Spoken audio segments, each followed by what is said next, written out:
I am Brooke Wilson, 27 years old now, but 10 years ago, I stood shivering on our porch with one suitcase. My mother Diane smirked, "You will be back begging in a month." My father George slammed the door in my face. I swore I would never return. Now I stare at my phone showing 30 missed calls from them. The tables have completely turned. They need me now desperately. If you are watching this right now, drop a comment, letting me know where you are from, and subscribe to hear how I went from homeless teen to the one person my parents now desperately need. Growing up in our middle-class suburban home in Michigan, I never imagined I would one day be thrown out like yesterday's garbage. Our house was the picture of normalcy from the outside. White picket fence, neatly trimmed lawn, and even a golden retriever named Max. But behind closed doors things were very different. My mother Diane was what people might politely call particular. In reality, she was controlling to the point of suffocation. Everything in our home had its place, including me. Her perfectionism extended beyond household organization into every aspect of my life. My clothes were selected for appropriate appearance. My friends were scrutinized for their family backgrounds, and my grades were expected to be nothing short of perfect. Brooke, anything less than straight, as is simply unacceptable for a Wilson, she would say, examining my report card with hawk-like precision. The Wilsons are destined for medical careers. That has always been our legacy. My father George was physically present, but emotionally absent. A successful accountant who spent most evenings buried in paperwork, he rarely contradicted my mother. When conflicts arose, he would briefly look up from his documents, mutter something about listening to your mother, and disappear back into his world of numbers. His default position was to defer to my mother in all matters regarding my upbringing. Our household rules were strict and non-negotiable. I had to be home by 8:30 on school nights, 9:30 on weekends. My clothing had to be respectable, nothing too bright, too tight, or too expressive. My friends needed to be from good families, meaning academically focused, and from the right socio-economic background. Even my bedroom, supposedly my personal space, was subject to weekly inspections. From an early age, I had shown artistic talent. I would spend hours sketching landscapes, designing characters, and painting whenever I could find the time between study sessions. These moments of creative expression were my only escape from the pressure cooker environment of our home. "Art is a nice hobby," Brooke, my mother, would say dismissively, "but it is not a career path. You need to focus on science and mathematics if you are going to get into a good medical program." The only person who ever encouraged my artistic passion was my grandmother, Eleanor. Mom's mother, ironically, was nothing like her daughter. Grandma Eleanor had been an art teacher before retirement, and she recognized something in my early drawings that others missed. "You have a gift, sweetheart," she would whisper, during our private sketching sessions in her cozy living room. "Do not let anyone tell you to bury it." Grandma Eleanor was my refuge. Every Saturday, I would bike the 3 miles to her small bungalow, where we would spend hours painting, looking through art books, and talking about famous artists. She taught me techniques, bought me quality supplies my parents would never approve of, and most importantly, validated my passion. "Your heart speaks through your brush, Brooke," she told me once. "Some people spend their whole lives searching for their voice. You have already found yours." When I turned 15, my small acts of rebellion began. I stayed out 15 minutes past curfew. I wore brighter colors. I befriended Allison, whose parents were divorced, an automatic disqualification in my mother's rulebook. Each infraction earned me longer lectures and stricter monitoring. Then, when I was 16, Grandma Eleanor passed away after a brief battle with pneumonia. I was devastated. I had lost not only my grandmother, but my ally, my confidant, and the only adult who seemed to truly see me. At the reading of her will, I received a shock. Grandma Eleanor had left me her extensive collection of art supplies and $2,000 in a separate account marked, "For Brooke's art education." My mother was furious, seeing it as her mother undermining her authority from beyond the grave. The tension at home escalated after Grandma's death. Without my weekly escape to her house, I felt trapped. The arguments with my mother grew more frequent and intense. My father retreated further into his work, occasionally emerging to deliver statements like, "Your attitude is making your mother upset, Brooke." Then came the college application season of my junior year. My parents had already planned my applications to 5 prestigious universities with strong pre-med programs. I nodded along in their presence, but secretly began researching art schools. Using the computer at Allison's house, I filled out applications to 3 art programs, including my dream school, the Chicago Institute of Fine Arts. I worked on my portfolio in secret, often staying up until 2 in the morning after my parents had gone to bed. I used the money from Grandma Eleanor to pay the application fees, knowing my parents would never agree to sign the checks. The deception lasted 4 months, until one afternoon when my mother came home early from her charity committee meeting. I had forgotten to clear the browser history after checking the status of my art school applications on our home computer. The browser was still open to the Chicago Institute of Fine Arts admissions page when she sat down to check her email. "What is this?" she demanded, her voice deadly quiet, as I walked through the door from school. I froze in the entryway, my backpack suddenly feeling like it weighed 100 pounds. "I asked you a question, Brooke. What is this website doing on our computer?" I applied to some art schools, I admitted, deciding in that moment that I was tired of hiding. "You did what?" Her voice rose sharply. "Without discussing it with us. Without our permission. Without our signatures." Grandma Eleanor left me money for art education. I used that for the application fees. My mother's face contorted with rage. "Your grandmother had no right to interfere with our family decisions. This is absolutely unacceptable." That night began a new chapter of escalating arguments about my future. Each evening devolved into shouting matches about my throwing away my potential and disrespecting family traditions. My father unusually began to take a more active role in these arguments, emphasizing the financial security of medicine versus the starvation wages of an artist. "We have invested 17 years in giving you every advantage," my mother would say.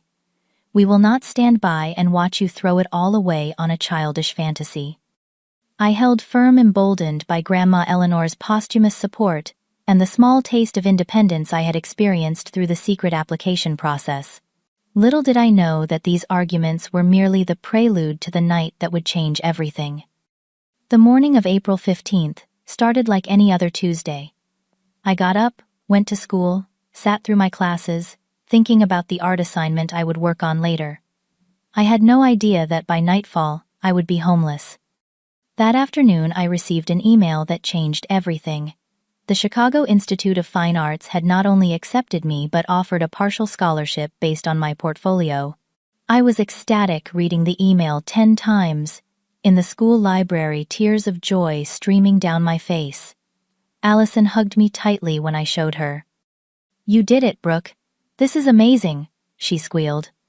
For a brief, naive moment, I thought that perhaps this external validation, this proof that my art had real value, might change my parents' minds. I decided to tell them that night, to lay all my cards on the table and hope they could see how important this was to me. Dinner that evening was typical. My mother's perfectly prepared pot roast, my father's distracted presence, and stilted conversation about appropriate topics, like the neighbors' landscaping choices, and my father's golf game. I waited until we had finished eating before taking a deep breath. "I need to tell you both something important."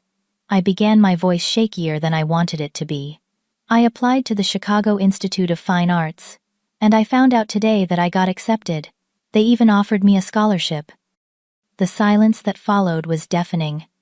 My mother slowly placed her fork down on her plate, the small clink sounding unnaturally loud in the quiet room. My father actually looked up from his phone, his attention fully on me, for perhaps the first time in years. "You applied without our knowledge?" my father asked, his tone unnervingly calm. "Yes. I used Grandma's money for the application fees." "And you were planning to attend this art school?" My mother pronounced art school like it was a particularly disgusting disease. Yes, it is what I want. It is what I am good at. The scholarship shows that they think I have real talent. My mother's face hardened. This is absolutely out of the question. We have already discussed your attendance at State University's pre-med program. The deposit is paid. Your future is set. That is your future for me, not mine, I said, surprising myself with my steadiness. You are 17 years old, my father interjected. You do not get to make these kinds of decisions independently. I will be 18 in 3 months, I countered, and then I can decide for myself. My mother stood up her chair, scraping loudly against the hardwood floor. As long as you live under this roof, you will abide by our rules and our plans for your education. Then maybe I should not live under this roof anymore, I said the words, tumbling out before I could stop them. What followed was the most explosive argument we had ever had. My mother screamed about ingratitude and family obligation. My father, usually so disengaged, thundered about financial realities and practical considerations. Do you have any idea how competitive the art world is? He demanded. Do you think your little drawings will pay the bills? Will your paintings cover health insurance, retirement, a mortgage? Thousands of talented artists are waiting tables right now, my mother added. Is that what you want for yourself? To throw away a guaranteed successful career for a pipe dream? It is not a pipe dream if it is what I love, I argued. I do not want to be a doctor. I have never wanted that. That is your dream, not mine. After everything we have sacrificed for you, my mother hissed, this is how you repay us, with disrespect and delusion. The argument spiraled, growing more personal and vicious with each exchange. Words were said that could never be taken back. My mother called me selfish, ungrateful, delusional. My father said I was throwing my life away, that I would end up a failure. Then came the ultimatum.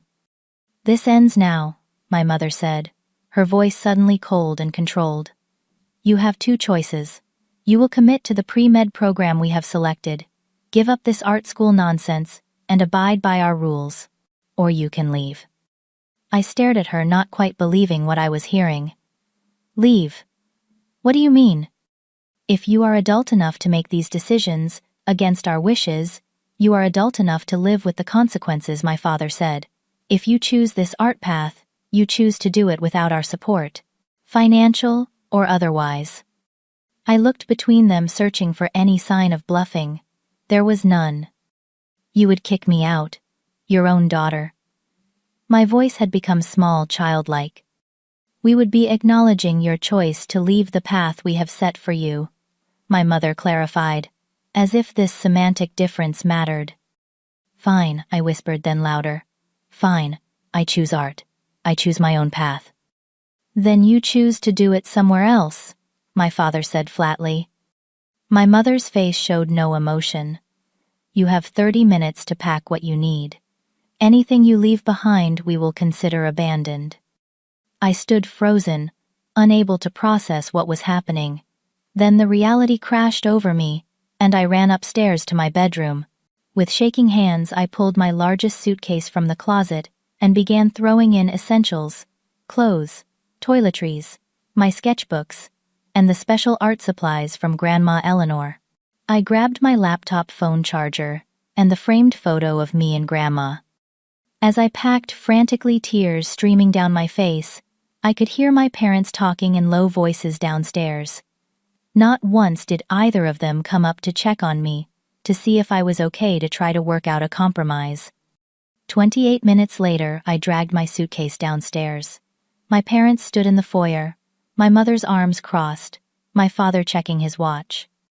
I need to get my money from the bank tomorrow, I said, trying to sound practical, despite my tear-stained face.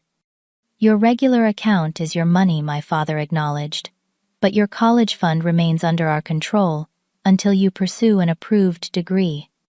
I nodded numbly, not having the energy to argue further. I had about $800 in my personal account, savings from birthday money and odd jobs.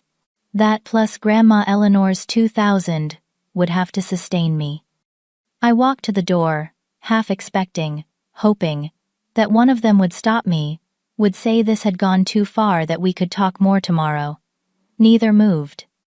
As I stepped onto the porch, my mother's parting words cut deep. "You will be back begging in a month," she said with a cold smirk. "Real life is not as romantic as your drawings make it seem." My father simply shook his head in disappointment and closed the door firmly behind me. The sound of the lock turning felt like a physical blow. I stood there in the chilly April evening, suitcase in hand, utterly alone. The reality of my situation began to sink in. I was 17 years old with limited funds, no housing, no job, and 3 months left of high school. Tears mixed with the light drizzle that had begun to fall, but beneath the fear and shock, a spark of determination flickered. I would not give them the satisfaction of seeing me fail. With cold fingers, I pulled out my phone and called Allison. "Can I stay at your place tonight?" I asked, my voice breaking. My parents kicked me out. "Oh my God, Brooke. Of course. Come right over," she responded without hesitation. As I began the 12-block walk to Allison's house, dragging my suitcase behind me, I made a silent promise to myself I would never go back begging. No matter how hard things got, I would find a way to survive and pursue my dreams. They had closed their door on me, and I would close my heart to them in return. The first week at Allison's house passed in a blur. Her parents were shocked when I arrived on their doorstep with my suitcase and explained what had happened. They immediately set me up on their living room couch and assured me I could stay while I sorted things out. I could tell they expected this to be temporary, that surely my parents would come to their senses in a day or two. They did not. Mrs. Parker, Allison's mom, called my parents the next morning. From the kitchen, I could hear her voice rising in disbelief. "She is 17, Diane, still in high school. No, I understand having disagreements, but, well, yes, we can keep her for now, but..." Hello, she hung up, looking stunned. They hung up on me. I was not surprised, but the Parkers were.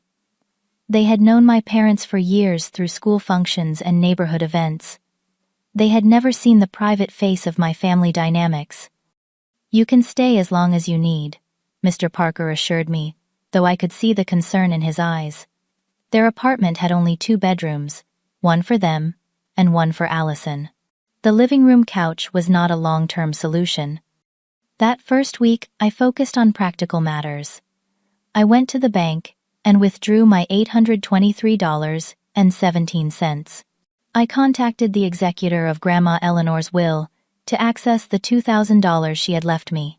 I continued going to school, keeping my head down and trying to avoid gossip, though word inevitably spread that something had happened in the Wilson household. In the evenings, I searched for jobs online using the Parkers' computer. I had no work experience beyond babysitting. Every entry-level position seemed to want previous experience, the eternal catch, 22 of job hunting. I applied anyway, to fast food restaurants, retail stores, coffee shops, anywhere that might hire a high school student. By the end of the first week, the weight of my situation was becoming clear. My savings would not last long. The Parkers were kind, but clearly strained by having an extra person in their small apartment. I needed income, and more permanent housing fast. The second week brought my first break. The Green Bean, a local coffee shop, called me for an interview. The manager, a 30-something woman named Lily with bright red hair and multiple ear piercings, took one look at my situation and gave me a chance.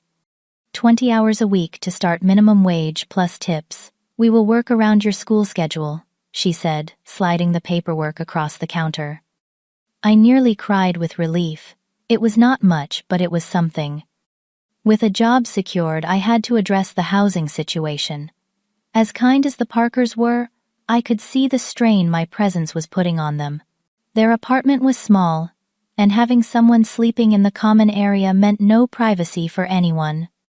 "My cousin Taylor has a finished basement. She rents out sometimes," Allison suggested at the end of my second week of homelessness. "It is not fancy, but it is cheap. Like $300 a month cheap." The basement room was indeed not fancy. A single mattress on the floor, a small dresser, a lamp, and a mini fridge. The bathroom was shared with the main house. But it was private, and at $300 a month, it was within my new budget if I was careful. I moved in immediately, thanking the Parkers profusely for their help. My new daily routine quickly established itself. Wake up at 5 a.m. Shower. Before Taylor and her roommates needed the bathroom work. The morning shift at Green Bean from 6 to 10, go to school from 10:30 to 3:30.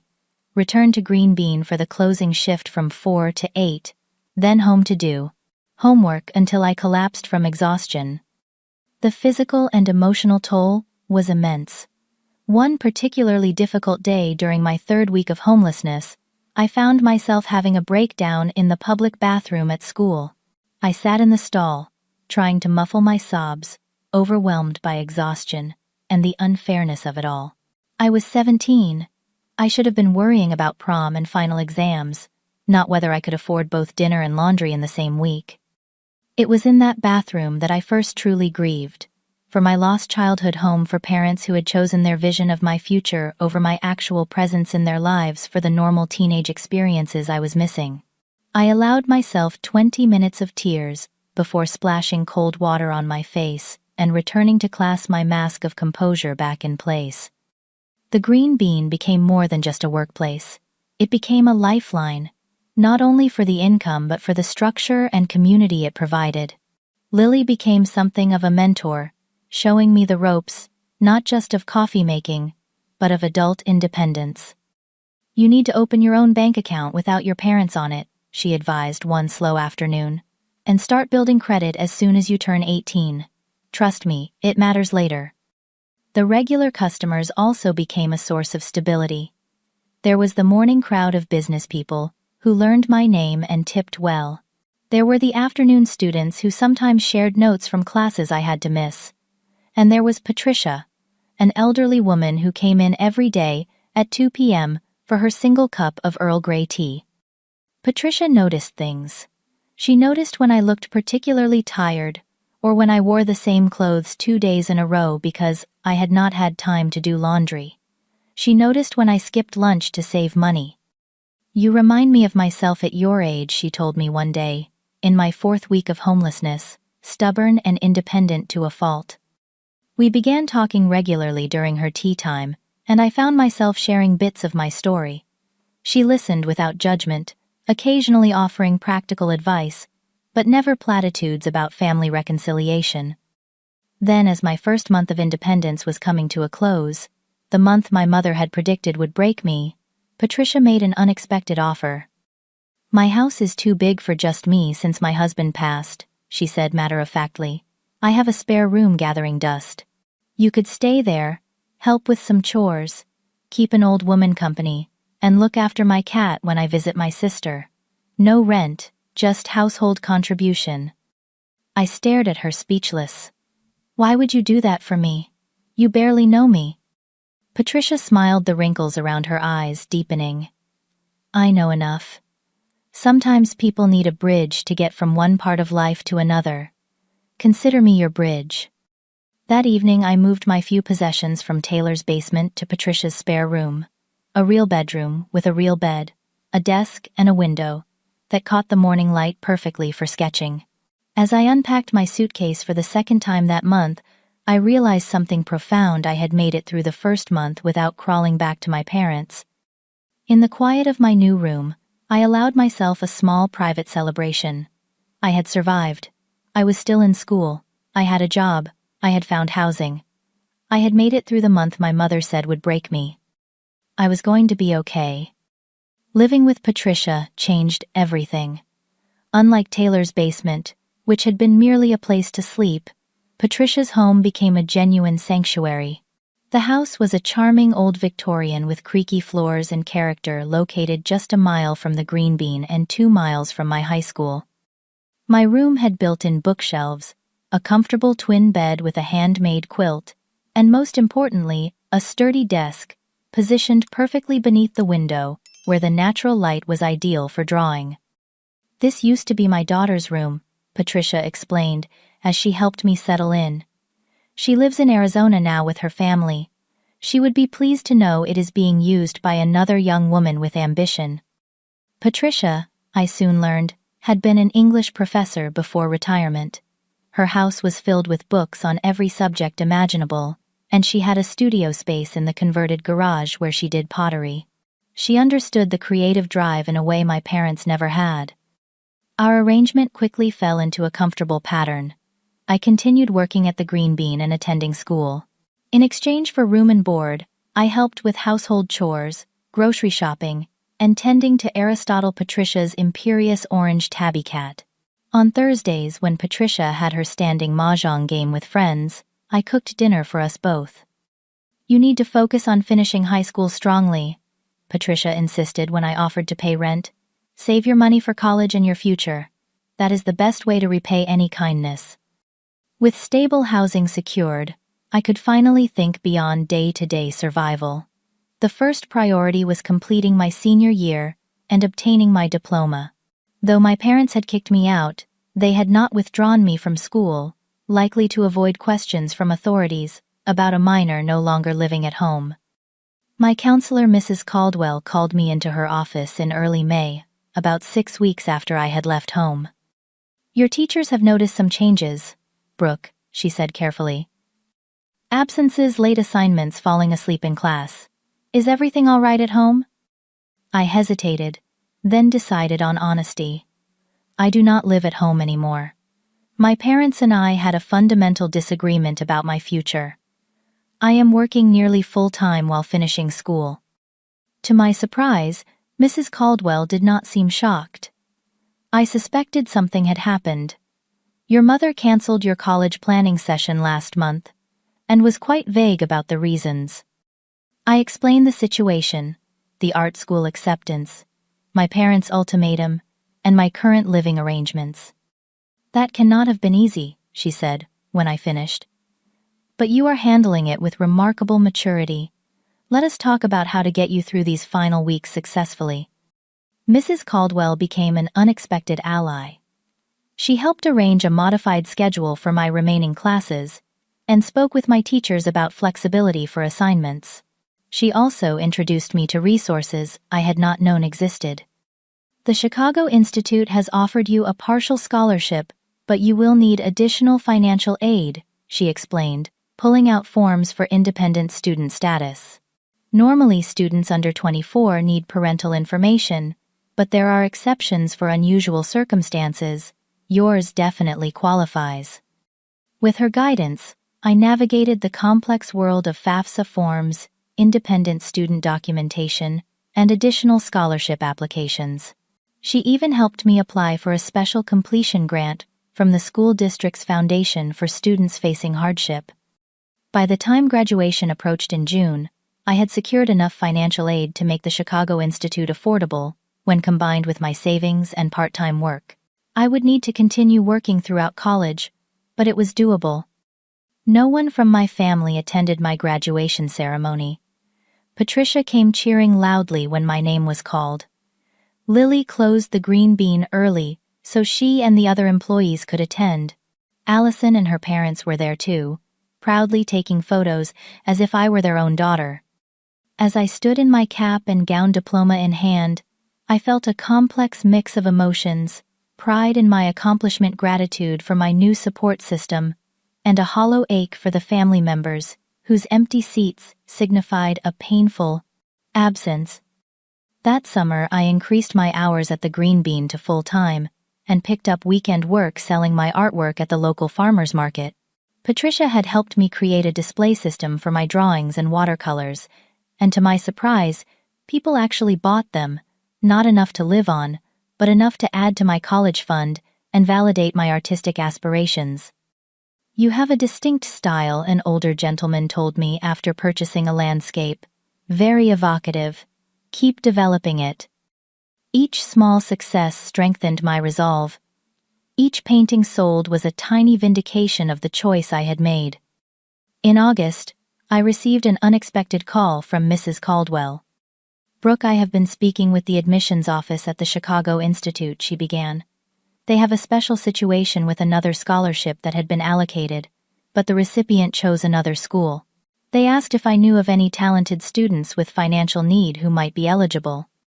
My heart raced as she continued explaining. This additional scholarship would cover most of my remaining tuition gap if I could submit an expanded portfolio within the week. I spent the next 5 days in a creative frenzy, selecting my best existing work and creating several new pieces specifically for the application. 2 weeks later, the official letter arrived confirming the additional scholarship. I would still need to work part-time and take out a small loan, but college was now a financial reality rather than just a dream.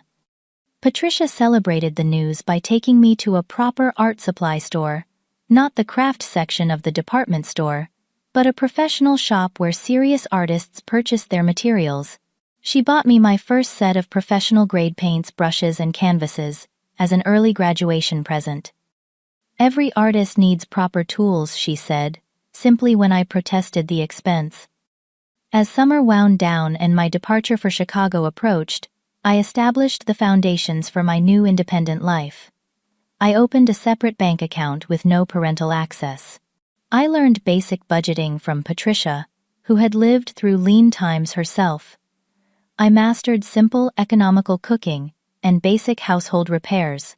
I found a student housing share in Chicago that fit my budget and secured a transfer to a green bean location near campus. "You are building your life from scratch," Patricia observed one evening as we shared dinner on her back porch. "Most people never have to do that until much later, if ever. It is painful, but powerful." There were difficult moments amidst the progress. My first Christmas away from family was particularly hard, though Patricia included me in her own family gathering the holiday, amplified the reality of my situation. I found myself remembering childhood traditions, decorating the tree with my mother, my father's annual reading of The Night Before Christmas, and feeling their absence acutely. Yet even in those moments of grief, I was creating new traditions and connections. Allison came home from her first semester at State University, and we spent a day baking cookies in Patricia's kitchen, flour fights included. The Green Bean staff held a potluck family dinner for employees without local family. Lily gave me a set of professional sketchbooks, with a note that read, "For the next Frida Kahlo." These people, Patricia, Allison, Lily, Mrs. Caldwell, became my chosen family. They supported my dreams rather than attempting to reshape them. They offered guidance without control, advice without ultimatums. Through them I learned that family could be created as well as born into. By the time I packed my belongings into Patricia's car for the drive to Chicago in late August, I had not spoken to my parents in 4 months. I had sent them a brief email with my new contact information, feeling it was the responsible thing to do, but had received no response. I told myself I had made peace with their absence in my life, though the twinge in my heart when I thought of them suggested otherwise. As Patricia and I pulled away from the house that had become my true home, I looked back one last time. "Are you ready?" Patricia asked, understanding the weight of the moment. "Yes," I said, turning to face forward. "I am ready for whatever comes next." My first day at the Chicago Institute of Fine Arts was overwhelming in the best possible way. The campus vibrated with creative energy, students sketching in courtyards, art installations in unexpected corners, the smell of oil paints and clay drifting from open studio doors. For the first time in my life, I was surrounded by people who spoke my language, who understood the compulsion to create. "This is where I belong," I whispered to myself as I found my way to my first class, Introduction to Color Theory.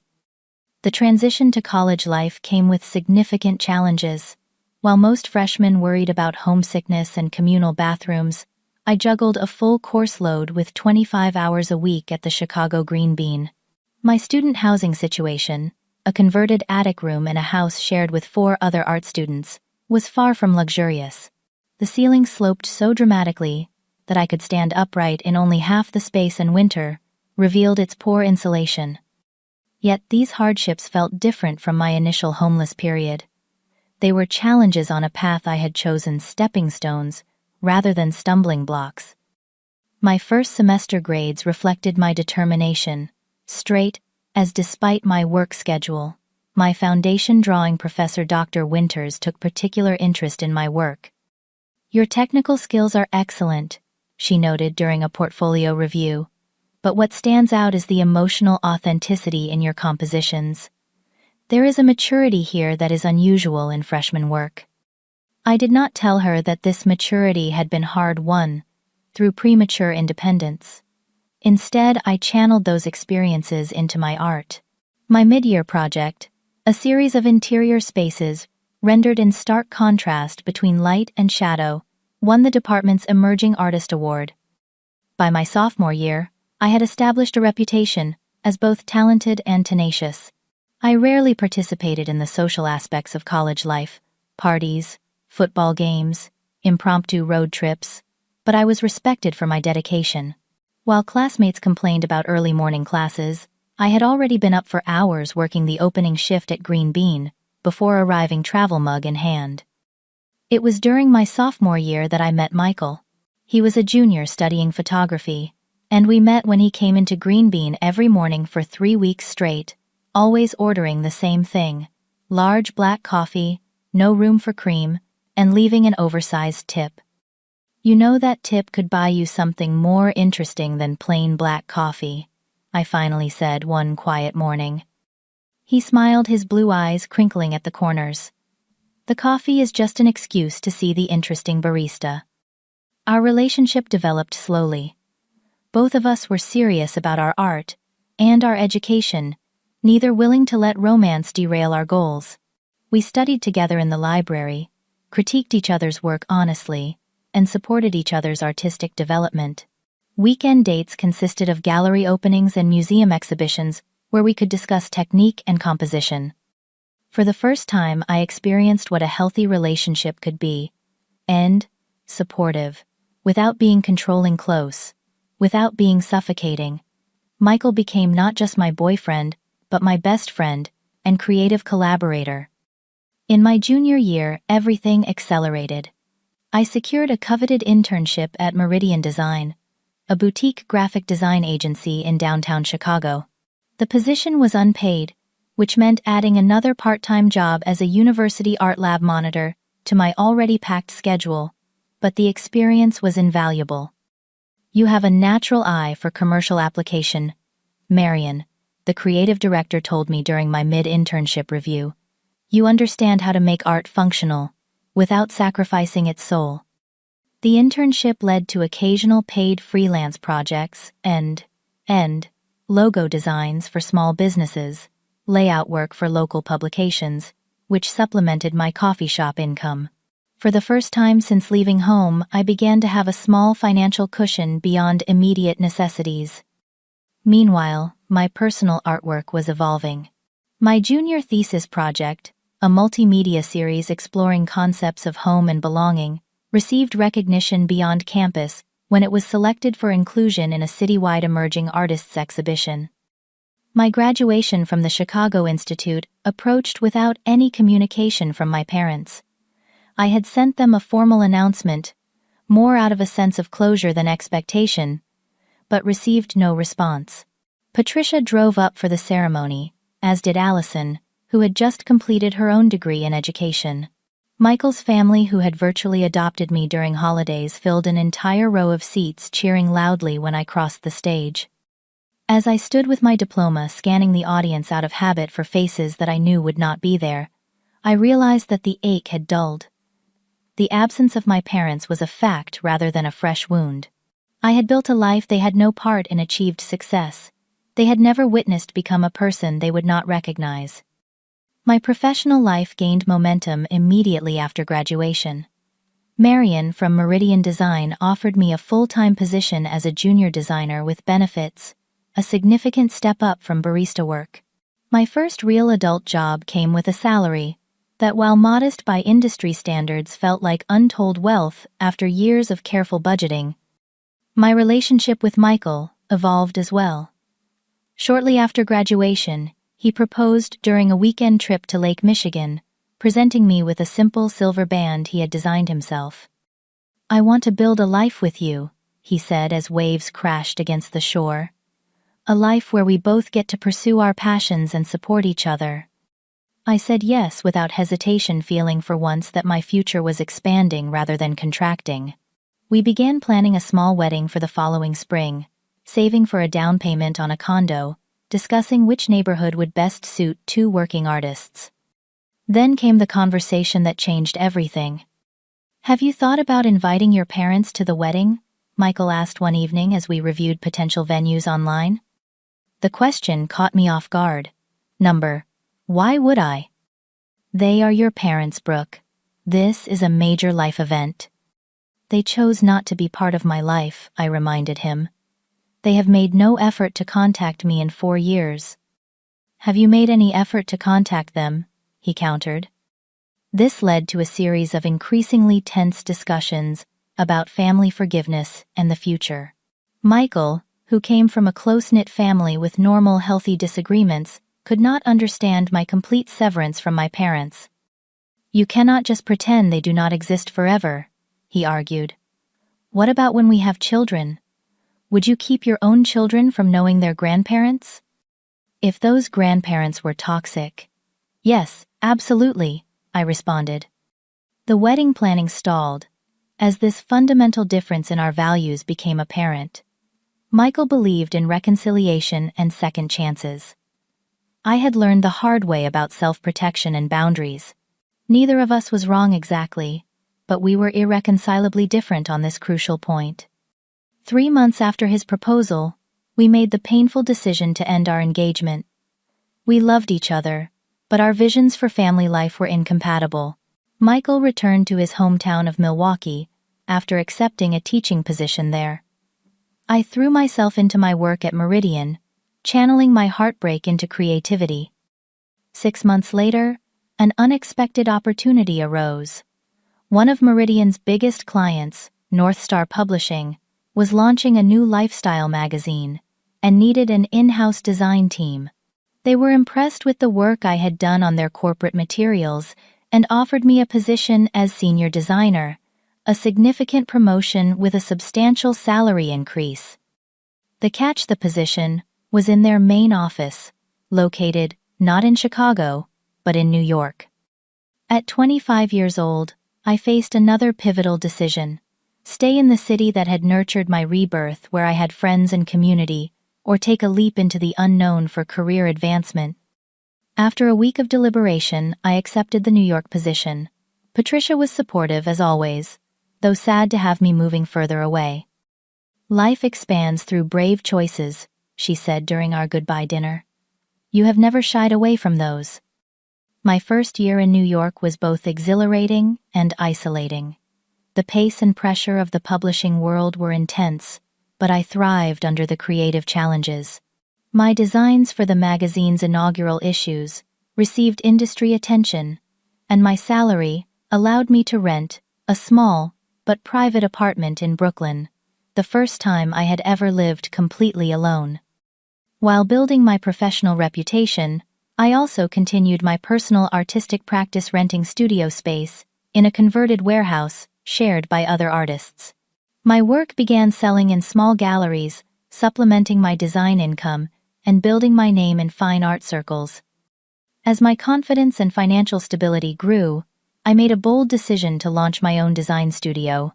At 27, with 6 years of professional experience and an impressive client list, I left North Star to establish Wilson Creative. The first months were terrifying, living on savings, working around the clock to deliver projects, learning the business side of creativity.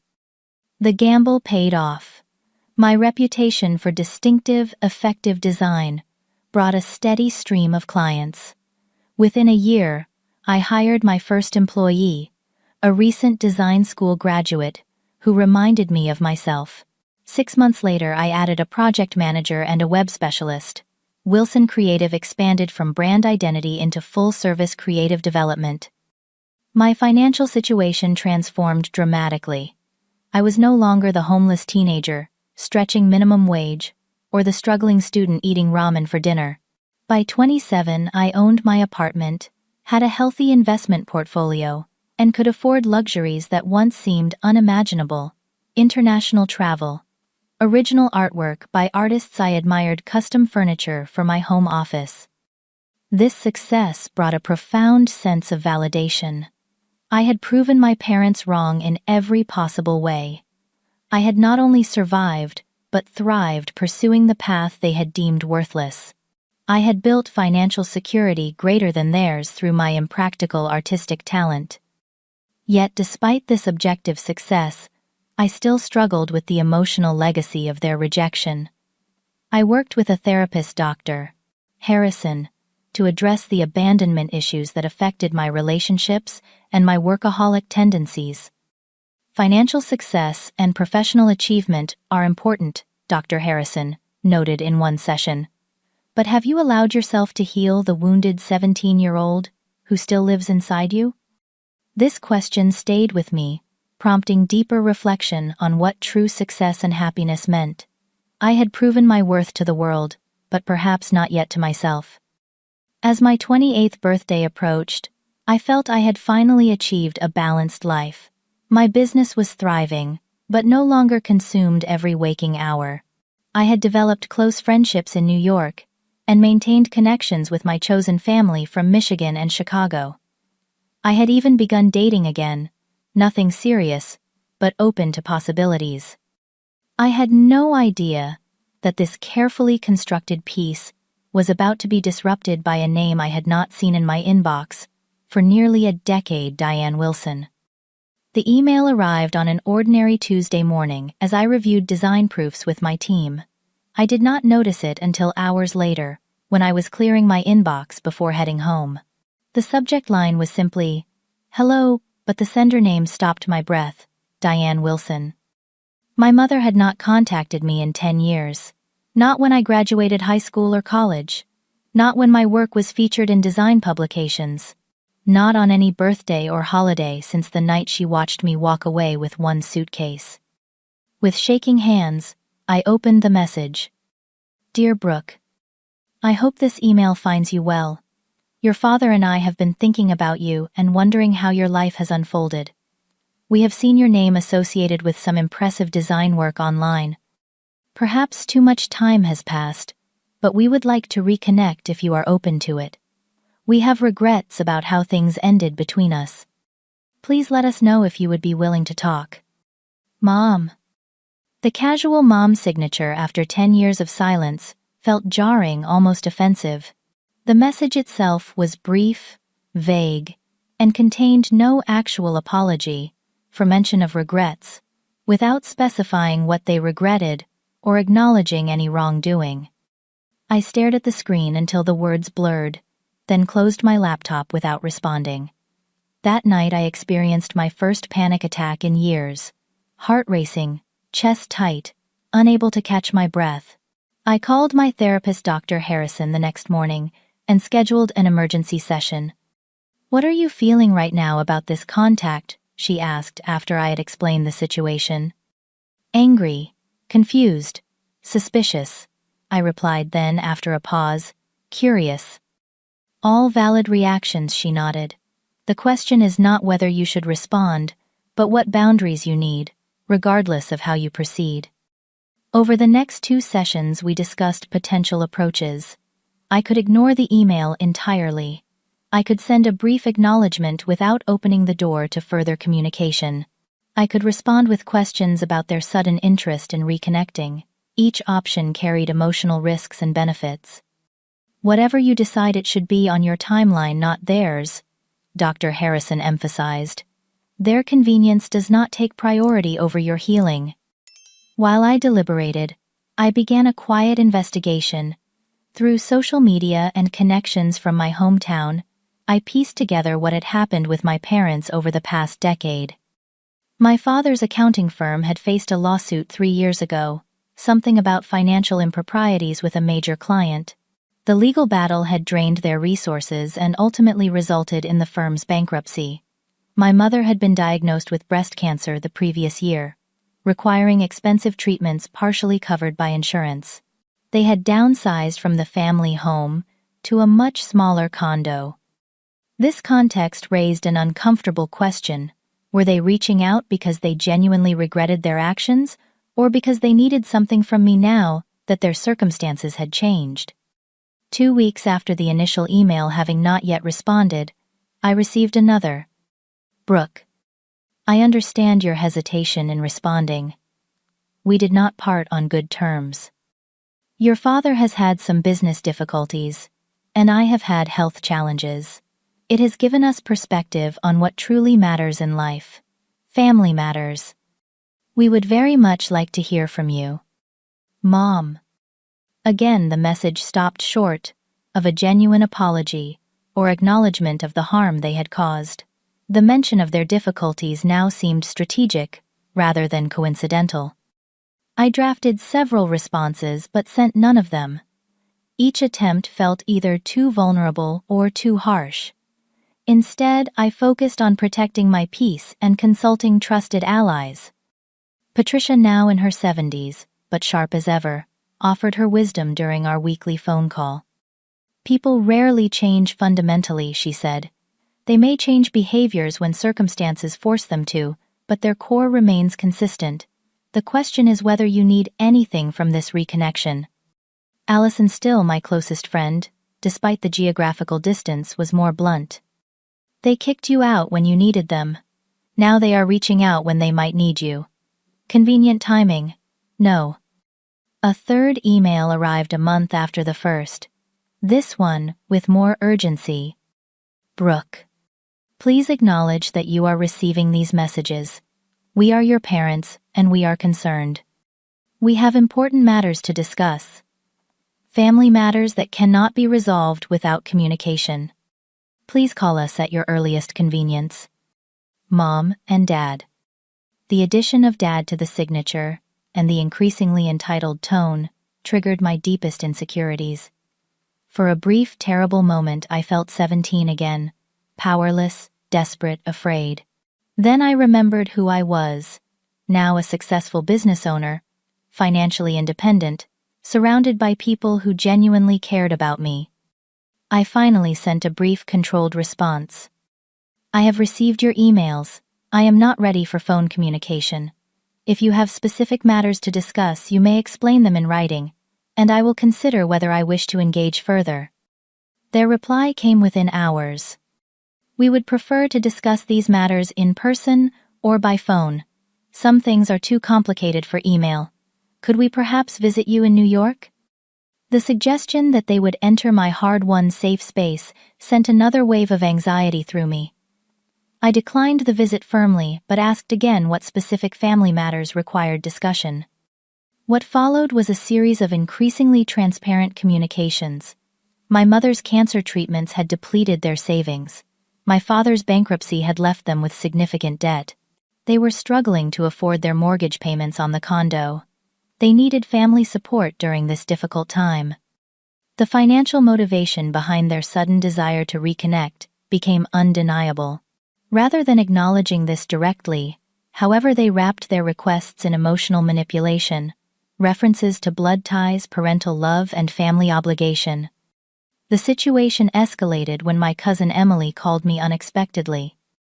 I hate getting involved, she began uncomfortably, but Aunt Diane asked me to reach out. They are in really bad shape financially, Brooke. The medical bills are overwhelming them, and Uncle George cannot find decent work at his age after the bankruptcy scandal. Did they ask you to tell me they need money? I asked directly. Emily's silence was answer enough. They should have the courage to ask me themselves instead of triangulating through family, I said. More relatives began contacting me. An aunt, another cousin, even my father's brother, whom I had barely known growing up. Each conversation followed the same pattern: expressions of how wonderful it was to reconnect, followed by casual mentions of my parents' difficulties and what a blessing it would be if I could help out the family. The pressure intensified when my parents began calling my personal phone multiple times daily.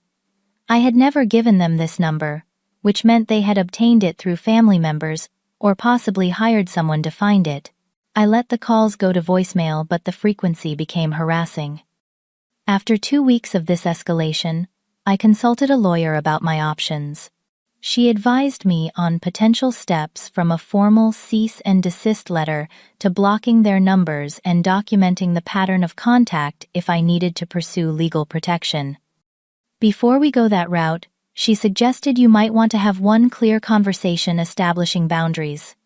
Sometimes, people need explicit statements of limits. I decided to listen to one voicemail, hoping it might provide clarity. My father's voice, older and more strained than I remembered, filled my ear. "Brooke, this is your father. We need to speak with you urgently. Your mother's medical treatments are not fully covered by insurance, and we are facing potential foreclosure on the condo. We have exhausted all other options. We need your help. We are your parents regardless of past disagreements.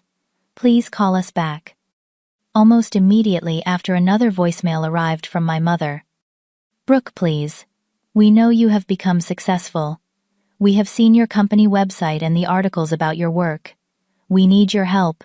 We have nowhere else to turn. We are begging you to call us back." The word begging struck me with particular force. 10 years earlier, my mother had smirked that I would be back begging in a month. Now the roles were completely reversed. I sat with this realization for several days, processing the complex emotions it triggered. There was a certain vindication in the role reversal, but it brought no joy. Instead, I felt a deep sadness for the relationship that could have been, for the support that should have flowed both ways in a healthy family. After consultation with Dr. Harrison, I made my decision. I would meet with my parents once, in a neutral location, with clear boundaries established in advance. Not to reconcile, but to address the situation directly and establish permanent boundaries. The meeting was scheduled for the following month, when I would be in Michigan visiting Patricia. I would give them one opportunity to speak their piece, and I would respond on my terms. Whatever happened, I would walk away with closure rather than open wounds. As I prepared for this meeting, I felt not the desperate longing of an abandoned child, but the steady resolve of a woman who had built herself from the ground up, a woman who could face her past without being consumed by it. The cafe I chose for our meeting was deliberately public, a place where voices would need to stay measured, where dramatic scenes would be constrained by social convention. I arrived 30 minutes early, selecting a corner table with a clear view of the entrance and exit. My therapist had suggested bringing a grounding object, so I wore the silver bracelet Patricia had given me when I left for college, a tangible reminder of the family I had chosen. When they walked through the door, I almost did not recognize them. 10 years had aged my parents dramatically.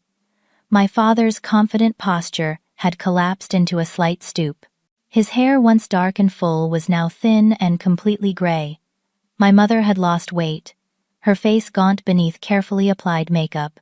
The cancer treatments had left her with a short silver pixie cut instead of the shoulder-length brown hair I remembered. They spotted me immediately moving toward my table, with an eagerness that made me instinctively straighten my spine.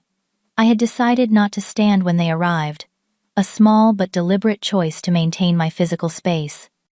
"Brooke," my mother breathed, reaching toward me before stopping herself when I did not extend my hand. "You look wonderful." "Very professional," my father added, taking in my tailored blazer and the portfolio I had deliberately placed on the table, a visual reminder of the successful career they had once dismissed. "Please sit," I said, gesturing to the chairs across from me. No hugs, no pretense of familial warmth. An awkward silence fell as they settled themselves. I waited, having decided in advance not to initiate the conversation they had so insistently requested. "Thank you for agreeing to meet with us," my mother finally began. "It means a lot."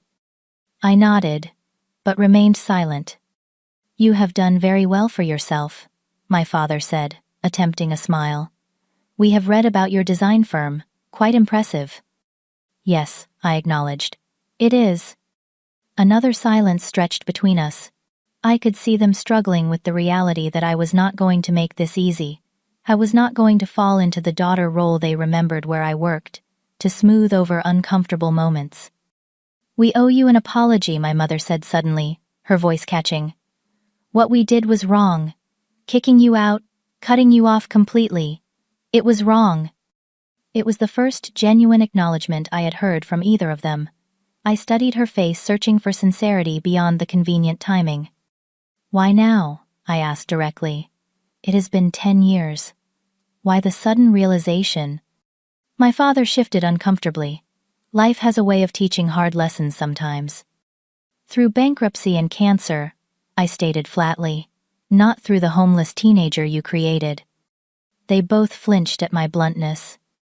"We know you have every right to be angry," my mother said, tears forming in her eyes. "We failed you as parents. I was too controlling, too fixated on a specific path for you. Your father was too passive, too unwilling to stand up to me. We both regret it deeply." "When did this regret begin?" "Exactly?" I asked. "Was it before or after Dad's legal troubles? Before or after your diagnosis?" "That is not fair," my father protested weakly. "No, it is a legitimate question," I countered. "You made no attempt to contact me for 8 years. Not when I graduated high school or college. Not when I started my career. The timing of your renewed interest in my life coincides precisely with your financial difficulties." My mother dabbed at her eyes with a tissue. "We deserve that. But our regret is real, regardless of when or why it finally broke through our pride." "I know about the medical bills and the foreclosure risk," I said directly. "Cousin Emily told me. And I heard your voicemails. You need money, and you have decided that I am your solution." They exchanged a look, clearly uncomfortable with my directness. "We are in a difficult position," my father admitted. "The legal fees destroyed my business, and your mother's treatments are only partially covered by insurance. We have exhausted our savings and retirement accounts." "And you thought that the daughter you discarded would be your financial safety net," I concluded. "We hope that, despite everything, family still means something," my mother said quietly. "We hoped you might find it in your heart to help us, even if we do not deserve it." I took a deep breath, centering myself before responding. This moment had played out in my mind countless times over the years, though never in this specific context. "Let me be clear about something," I said carefully. "When you kicked me out, I was 17 years old. I had to work multiple jobs while finishing high school. I had to apply for independent student status to get financial aid for college. I lived in a basement and struggled to afford food. Not once during those hardest years did you reach out to see if I was alive, let alone offer help." They both looked down at the table. "I survived and eventually thrived, not because of you, but despite you," I continued. "I built a support system of people who actually care about my well-being, not just what I can do for them." "We know," my father said softly. "We do not deserve your help." "No, you do not," I agreed. "But this isn't about what you deserve. It is about who I choose to be." I opened my portfolio and removed a document I had prepared with my lawyer. "I will help with your medical expenses," I said, sliding the paper across the table. "I will set up a direct payment arrangement with the hospital and insurance company to cover the treatments you need. I will also provide a one-time payment to prevent foreclosure on your condo." Their expressions shifted from shame to shock to cautious hope. However, I continued, before they could speak, "This is not a reconciliation. These are the boundaries. I will not have a personal relationship with you. You will not have my personal contact information. All communication will go through my lawyer. You will not contact other family members to reach me. You will not show up at my home or business. This is a financial arrangement, only not a restoration of family ties." "But Brooke, we had hoped," my mother began. "I am sure you did," I interrupted. "But hopes are not entitlements. You forfeited any right to a relationship with me when you chose your vision of my future over my actual presence in your lives." "Can that never change?" my father asked quietly. "I do not know," I answered honestly. "Perhaps someday. But it would require extensive family therapy, genuine transformation on your part, and time, none of which is on the table today." I pushed a business card across the table. "This is my lawyer's contact information. She will handle all arrangements. If you agree to the boundaries I have outlined, sign the document and return it to her office. They stared at the paper, the reality of our transaction sinking in. This was not the tearful reunion they had imagined, not the prodigal daughter scenario where all would be forgiven and forgotten. Why would you help us financially but refuse a relationship? My mother asked, genuine confusion in her voice. Because I can separate practical compassion from emotional self-protection, I explained. I do not want you to lose your home or go without medical care. But I also do not want to expose myself to people who have proven they will abandon me when I do not conform to their expectations. I stood signaling that our meeting was concluding. I have built a good life with people who love me unconditionally, people who supported my dreams instead of demanding I live theirs. That is the family I chose, and they have earned my loyalty in ways you never did. As I gathered my belongings, my mother reached out one last time. We are truly sorry, Brooke, for everything. I paused, allowing myself to really look at her. This woman who had given me life but not the support to live it authentically. I felt a complex mixture of emotions lingering, heard a thread of compassion, but most prominently, a sense of peace with my own boundaries. I believe that you are sorry now, I said finally. But being sorry when you need something from me is not the same as being sorry when I needed something from you. With that, I walked out of the cafe and into the bright afternoon sunlight, feeling lighter than I had in years. The conversation had not gone as they hoped, but it had given me something invaluable: closure on my own terms. In the months that followed, I honored my commitment to help with their financial situation while maintaining my emotional boundaries. My lawyer handled all interactions, providing me with only necessary updates. My parents signed the agreement, accepting the limitations I had set.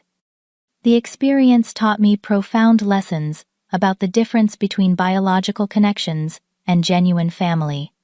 Blood relation alone creates no obligation. True family is built on mutual respect, consistent support, and the freedom to be authentically yourself. I also learned about the complexity of forgiveness. I did not forgive my parents in the sense of welcoming them back into my life or pretending the abandonment never happened. Instead, I found a different kind of forgiveness, one that allowed me to release the power their rejection had held over me without surrendering my boundaries. Most importantly, I learned that breaking toxic cycles requires courage. By refusing to participate in a superficial reconciliation that served their needs at the expense of my healing, I was protecting not just myself, but any future children I might have, from the same conditional love I had experienced. 10 years after being kicked out with one suitcase and a mother's prediction that I would come crawling back, I stood firmly in my power, successful, on my own terms, guided by my own values. The tables had indeed turned, but my response was not about revenge or satisfaction. It was about integrity, boundaries, and the family I had chosen to create around me. Patricia, who had been waiting at her house for me after the meeting, listened to my account with quiet pride.